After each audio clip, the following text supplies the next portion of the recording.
Non veg சாப்பிடக்கூடாதுன்னா இந்த கீரைகள், காய்கறிகள், பழங்கள் இதை மட்டும் சாப்பிடலாமா? அதுவும் உயிர் தானே. நிறைய பேர் கேட்குறவங்க என்ன பண்ணுறது, சாப்பிடணும் அப்படிங்கிற ஒரு மைண்ட் செட், அதாவது நான்வெஜ் சாப்பிடணும் அப்படிங்கிற மைண்ட் செட் வந்துருச்சுன்னா வாதாடுறதுன்னா எப்படி வேணாலும் வாதாடலாம். ஒரு விஷயம் நல்லா புரிஞ்சுக்கிங்க, நீங்கள் ஆடையோ கோழியோ வெட்டுறீங்க, அதோட அதனுடைய உயிர் போனதுன்னா போனது தான். ஆனால் இந்த இலைத்தழைகள், காய்கறிகள், பழங்கள் இதெல்லாம் இருக்குது பார்த்தீங்களா, இதெல்லாம் நீங்கள் மென்னிட்டு துப்பினாலும் கூட அந்த சக்கையிலேருந்து இந்த பறவைகளினுடைய உதவியோட அதனுடைய இனப்பெருக்கம் அப்படின்றது நடக்கும்.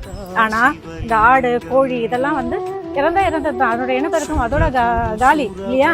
அதனால தான் சொல்றது அசைவம் அப்படிங்கிறது சாப்பிடும்போது தீய கர்ம வினைகள் சேரும்.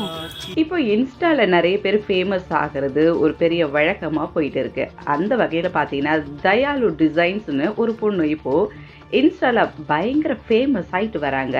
அவங்கள எல்லாரும் டெய்லரக்கா அப்படின்ட்டு அடைமொழி வச்சு கூப்பிட ஆரம்பிச்சிருக்கிறாங்க.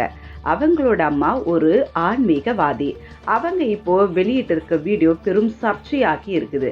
அப்படி என்ன அந்த வீடியோவில் சொல்லியிருக்காங்கன்னு பார்த்தீங்கன்னா, அவங்க நான்வெஜ் சாப்பிட்டால் பாவம் அப்படின்னு சொல்லியிருக்கிறாங்க. நான்வெஜ் சாப்பிட்டால் பாவம்னு அவங்க சொல்லியிருக்கக்கூடிய இந்த விஷயம் தான் இப்போ பார்த்தீங்கன்னா பயங்கர சர்ச்சையாக வெடிச்சிட்டு வருது. ஸோ இப்படி நிறைய விஷயங்களை நான் ஷேர் பண்ணிக்கிறேன். அதுக்கு நீங்கள் எங்களோட க்ரானிக்கல்ஸ் தமிழோட இணைந்திருங்க. எங்கள் க்ரானிக்கல்ஸ் தமிழை சப்ஸ்கிரைப் பண்ணுங்கள்.